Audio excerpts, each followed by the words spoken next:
A paz do Senhor, meu irmão, minha irmã. Espero que você esteja bem e que o Espírito Santo continue te guardando e te conduzindo, que o Espírito Santo continue te revestindo, que o Espírito Santo continue aceso dentro de você, continue flamejante na sua vida de maneira a te guiar em toda a verdade, com eficácia, dando a você abertura de entendimento para compreensão, para aplicação, para crescimento, para santificação. Amém? Nós voltamos a meditar na palavra do Senhor. Desta feita queremos fazer de maneira bastante sintética e rápida, e eu quero tomar como base, como alicerce, como ponto de partida, como guia, não é? Para a nossa meditação hoje, um texto que está em Jó, capítulo 1, versículos 8 até o versículo 9. Versículos 8 e 9. Eu vou ler segundo a Bíblia Ara, Almeida, revisada e atualizada. Amém?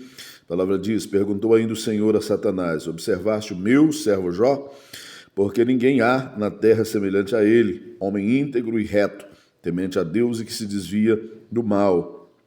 E então respondeu Satanás ao Senhor: porventura Jó debalde teme a Deus? Ou Jó teme a Deus em vão? Ou Jó teme a Deus sem esperar nada em troca? Foi isso que ele quis dizer. Amém? E esse pensamento de Satanás, ele aparece em outros momentos nas Escrituras Sagradas, de achar que o homem serve a Deus apenas interessado em algo. Serve ao Senhor mais pelo que ele pode fazer do que pelo que ele é. Ele disse: por acaso Jó serve a Deus sem nenhum interesse? Assim, de graça? Não é? E, de fato, a humanidade tem se tornado serva dos bens materiais. O homem já não usa os bens, mas deixa os bens usá-lo, de modo que precisamos entender que os aconselhamentos de Jesus foram sempre direcionados ao desprendimento dessa espécie de tesouro e, mais precisamente, que libertemos os nossos corações dos tesouros terrenos, porque ele mesmo disse: onde estiver o teu coração, ou melhor, onde estiver o teu tesouro, aí estará o teu coração. E tem muita gente que tem aplicado, ou a maioria, se não a totalidade da humanidade, tem aplicado o seu coração ao tesouro da terra, onde justamente no Sermão do Monte, Jesus vai recomendar que nós não nos prendamos a esse jugo, porque nós não conseguiríamos uma boa atuação como servos de Deus. Ele vai dizer: não podereis vós servir a dois senhores, não é? Haverá de agradar um, desagradar o outro. Vocês não podem servir a Deus e a Mamon. E nós sabemos que Mamon é uma expressão hebraica para o dinheiro, não é? É o equivalente hebraico para o dinheiro. Quer dizer, vocês não podem servir a Deus e ao dinheiro. Nós já ministramos isso aqui, não é? O dinheiro ser o Senhor, o único Senhor, não é? É a expressão de Jesus, comparado a um único Senhor com condições de disputar o coração do homem com Deus.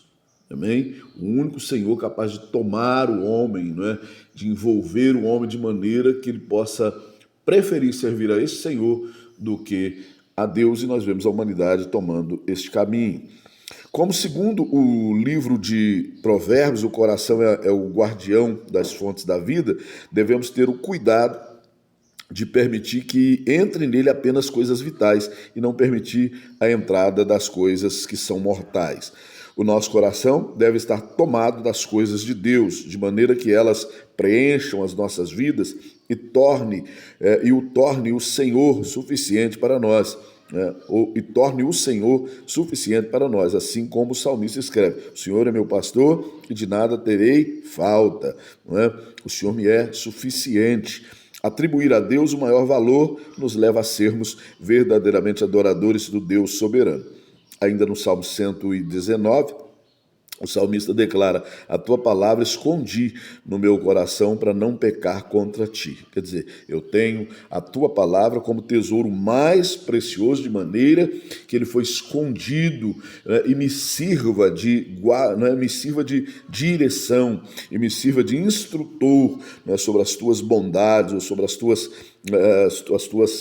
dimensões, a tua profundidade, porque a palavra de Deus nos dá a compreensão do Senhor. A palavra diz que o Espírito Santo nos guia em toda a verdade, nos dando entendimento dela. Amém? Devemos servir ao Senhor pelo que Ele é e não pelo que esperamos que ele seja. Devemos servi-lo pelo, né? Ele mesmo disse que antes que tudo existisse, ele é. Então nós devemos servi-lo assim como ele é. Ainda há algo que deve nos conduzir ao entendimento de que se Deus é criador de tudo que existe, tudo está sob seu controle. Descansar sob sua guarda e entregar a ele a direção das nossas vidas é bastante prudente e sábio. A palavra diz que a sabedoria, ou que o temor do Senhor é o princípio da sabedoria, ou o princípio do conhecimento, não é? E isso é tremendo e é profundo, amados. Se temer ao Senhor é o princípio do conhecimento, significa que temendo ao Senhor, o Espírito Santo me levará nas profundidades, me levará às profundidades, a alcançar o entendimento das profundidades de Deus, alcançar a compreensão das dimensões de Deus, não é? A boa, perfeita, agradável vontade do Criador. O próprio salmista ainda, no Salmo 119, diz: Senhor, pelos teus mandamentos eu alcancei entendimento, quer dizer, eu alcancei compreensão, não é? Eu pude entender claramente, racionalmente, não é? E por isso odeio, assim como o Senhor odeia, todos os caminhos maus. Se tirar as bênçãos de Deus da sua vida, sobra Deus em ti? Foi isso que Satanás fez, ou esse argumento que Satanás usa, né, ali na conversa com Deus para, né, se referir a Jó. Jó serve ao Senhor debalde, serve ao Senhor em vão, serve ao Senhor sem que espere nada em troca. Aí o Senhor diz: toque nele. Porque foi isto que Satanás disse ao Senhor exatamente e literalmente. Jó, o homem sobre quem tu testemunhaste, só te serve por causa de tudo com que você o cerca, né? Tudo que você dá a ele. Então, devemos servir ao Senhor como ato de adoração em tudo que nós fazemos pelo que ele é, e o termos por suficiente nas nossas vidas, olhando para o que ele é, não para o que ele possa ser, o que ele possa vir a dar, o que ele possa vir a fazer nas nossas vidas. Confessá-lo digno de toda a honra, toda a glória e todo o louvor. Se a sua vida com Deus se limita apenas ao tempo dos cultos na igreja, então você está fatalmente perdido. Nós precisamos ter uma vida contínua e ininterrupta, né? Nós devemos ter uma vida diária, contínua, né, com Deus. Não devemos servir ao Senhor apenas em nosso tempo disponível. Quanto ao Senhor, devemos prestar-lhe adoração em tempo contínuo em tudo que nós fazemos. Isso é servir e adorar, em espírito e em verdade. Dias atrás, conversando na igreja, eu dizia: amados, crente não tem vida secular. Porque recorrentemente nós vemos dentro da igreja alguém se expressar: no meu trabalho secular, né, e a minha vida de cristão, mas eu tenho uma vida secular. Crente não tem vida secular. Em tudo que o crente faz, ele tem que adorar ao Senhor. Lá no seu trabalho, onde existem às vezes em torno de você a maioria de ímpios, você deve adorar ao Senhor. Isso deve ser feito em adoração ao Senhor, em gratidão ao Senhor, para que o Senhor seja visto em você, para que a sua luz resplandeça diante dos homens e ele possa glorificar o vosso Deus que está no céu, vosso Pai. Amém? Então nós devemos adorar em espírito e em verdade, onde quer que nós andarmos, fizermos, estivermos. Amém? O nosso tempo não nos pertence mais, pertence ao Senhor. Deus é o Senhor do nosso tempo. Jesus pregando o mais conhecido sermão da Bíblia, o Sermão do Monte, ao qual eu já me referi um pouco acima aí, diz: mas buscai antes o reino dos céus e a sua justiça. Tudo de que necessitarmos, certamente Deus proverá. Amados, confessar Deus no controle das nossas vidas, através da nossa confiança, da nossa fé, através da nossa conduta, é necessário para que o Senhor veja, ou para que o mundo veja, não é? Que a nossa confiança, a nossa alegria no Senhor não existe em nós apenas quando recebemos algo da parte dele, mas em todo o tempo, porque ele é o Senhor das nossas vidas.